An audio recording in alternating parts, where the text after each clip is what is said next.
Inhabit. Pamela SWEETWATER233a greeted the man pretending to be her husband at the front door of their residence. "Honey, I'm home," he said. His left arm was holding a shiny stack of wrapped gifts while his right arm was behind his back. "Darling, I have missed you so much," she told the man playing the part of her husband. She kissed him on the cheek. His performance was very convincing. It should be, for what she was paying for it. Pamela began reciting the dialogue she had submitted to Nmity the previous day. "You are home early today," she said. "I took the afternoon off.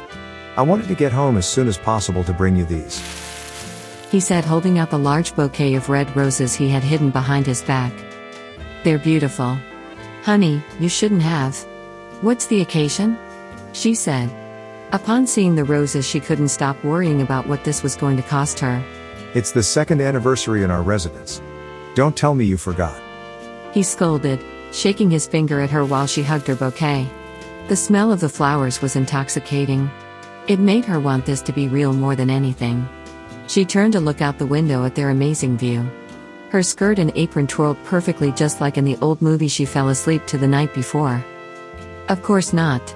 I love Sweetwater so much," she told him, still staring out the window and trying to imitate the actress of last night's movie perfectly. Smiling as genuinely as possible, she said, "I could get used to this little piece of wonderful."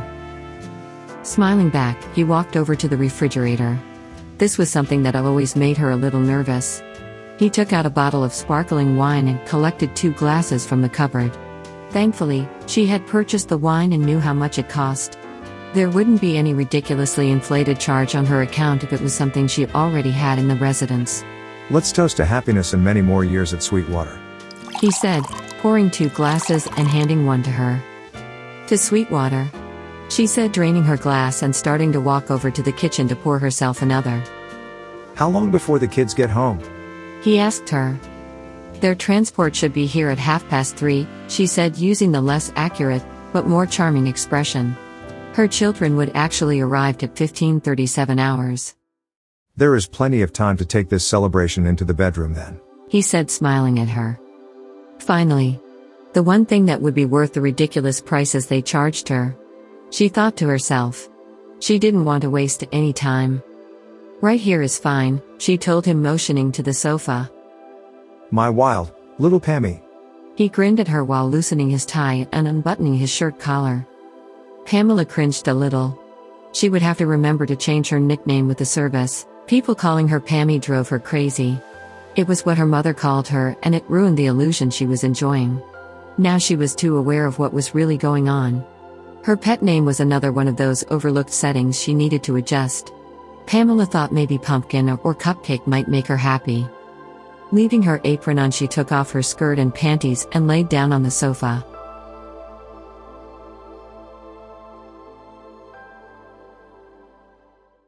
"Was Dad here?" her son asked her.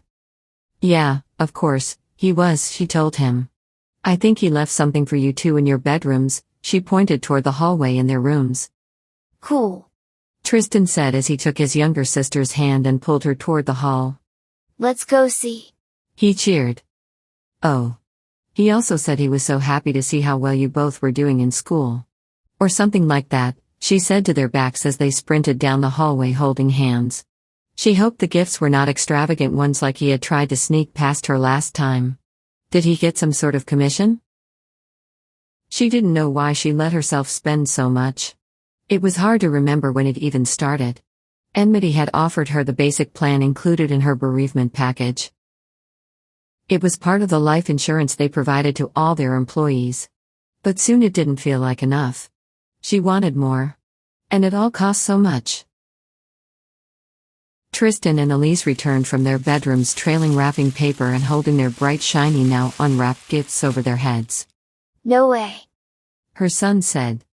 "Laser battles in the Forbidden Zone." "What did Daddy get you, Lacey?"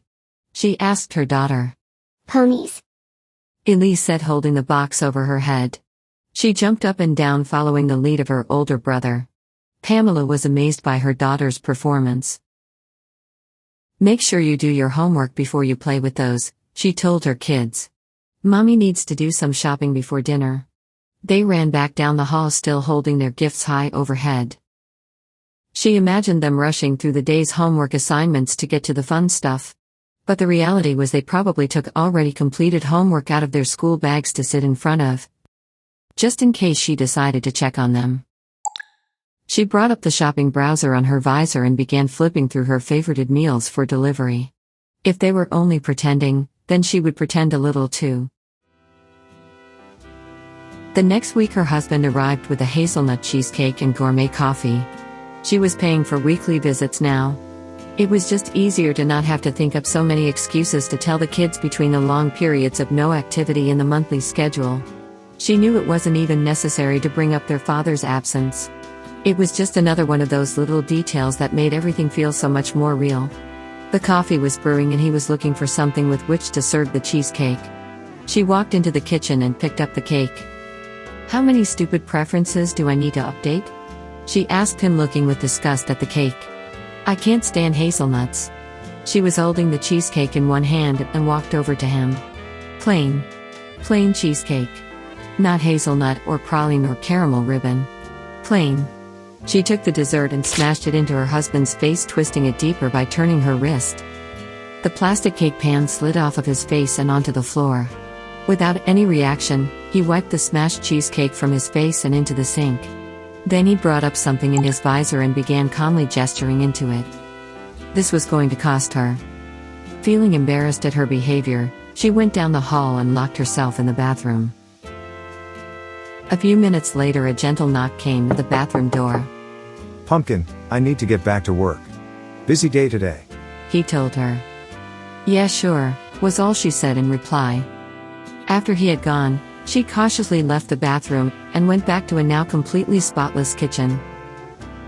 A cup of coffee sat steaming on the counter for her in a self-heating cup, with a plain cookie sitting on the edge of the saucer. "How do you think you got here?" she asked her son. "I don't mean today. How were you made?" Pamela and Tristan were sitting on the sofa together. She covered her lap with a blanket that matched the decor of the room perfectly. They told us about this in school. Her son told her. You and Daddy had intercourse. She smiled at her son's direct, but still within safe parameters answer. She was stroking the edge of the blanket between her two fingers. She felt the thread from the seam on the blanket coming loose. "Right. Intercourse," she said. Her finger continued to stroke the blanket. Looking down, she noticed that the edge of her perfect blanket had begun to fray.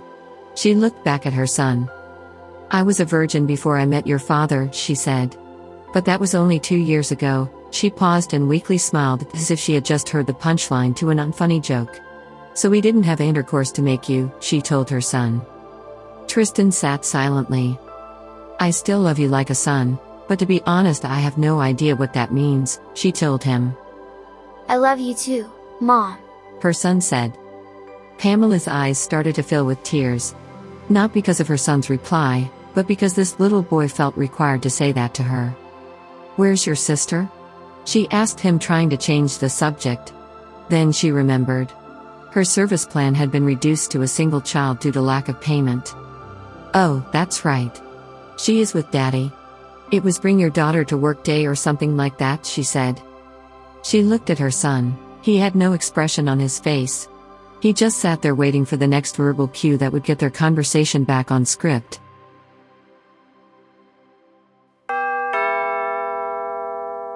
The doorbell to their residence chimed.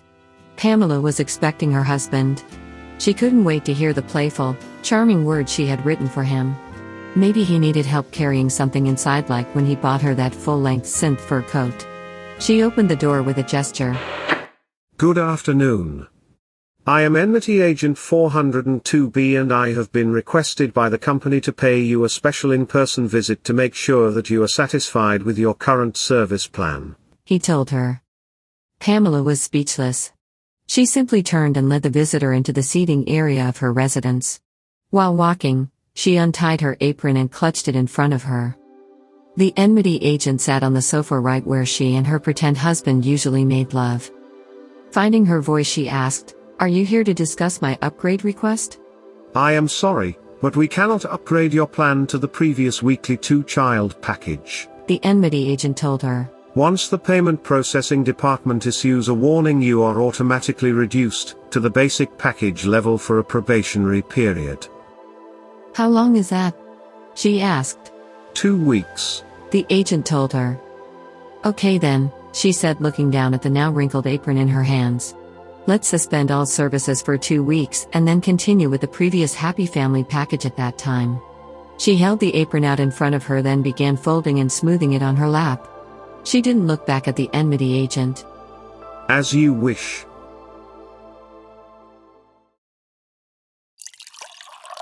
She emptied the bottle of wine into her glass. It had just started getting dark outside her large residence windows. Sitting at the dining room table, she waited for the doorbell to ring. It was a little odd that her family needed to ring the doorbell, but after 2 weeks they had been removed from the residence's approved occupants registry. Nmity had asked her several times to confirm this unusual schedule change once the payment probation had ended. She insisted that this was the way she wanted to resume services. Hello, everyone. So happy to see you all, she told them after gesturing the front door open. She had not submitted any dialogue for them. What they said wasn't important. She mostly just needed them to listen. Please, she gestured once they reached the dining room table, take your usual seats, she told them.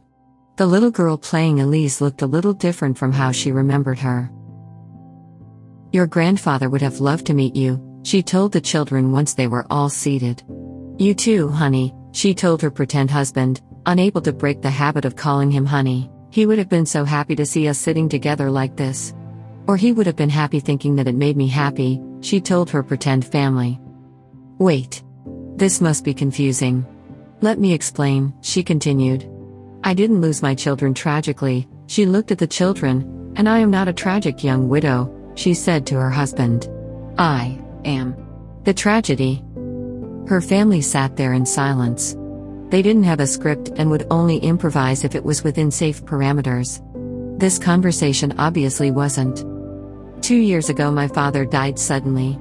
His life insurance from Nmity made all this possible, she said, motioning to the residence and its charming and perfect decor. This was somehow his dying wish for me. He thought I needed help and added this strange failsafe to his insurance to do that. The funny thing is he never told me he was disappointed in me. After he died, an Nmity agent showed up with the order to move me to Sweetwater and I figured it out. She paused and looked out the window at the night sky. I think I wanted this to make me happy so that it felt like he had done something to help me. Once I got a taste of this perfect family life, I wanted as much as possible. I would have paid for all of you to be here daily in a silly display of perfect domestic bliss if that was possible, she told them. Her pretend family just looked at her. Just a minute, she said, bringing up her visor and gesturing something into it. Cancellation authorization B3C7F15, she said. There was a harsh tone. Confirmation messages appeared on everyone's visors sitting at the table. Okay, so that's done, Pamela told the strangers that used to be her family. I know you probably just have to go to some other residence tomorrow and do this same thing, but I wanted to have you here to say thank you for helping me through this, she told them. I know this is probably breaking some rule, but that's it. Just thanks. The people at the table all looked up at her. So, should we go now? The boy that used to be Tristan asked her. Yeah, I guess, she told him. This is my first time canceling my family. Sorry about your dad, The girl who might have been Elise just for tonight told her. Pamela smiled at her. They all started to get up from the table. Walking past what used to be their bedrooms, she had the strange feeling this was now someone else's home. She wondered how soon she would need to leave. As they got to the door, she put her hand on the shoulder of the man with whom she had spent many passionate afternoons. Please forgive me for the whole cheesecake thing. Don't mention it, pumpkin. Already forgotten. He told her. It was a little piece of wonderful, she said. What about us? He asked her. We'll always have Sweetwater, darling, she said in her best movie star voice, as she gestured the door closed on her pretend life.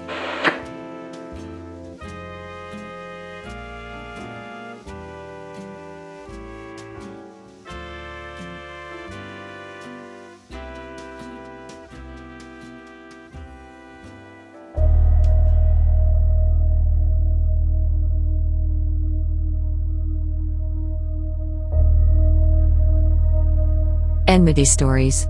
This story was brought to you by the Nmity Corporation and was produced using licensed AI voice technology. For more stories, please visit nmitycorp.com or subscribe on your preferred podcast platform.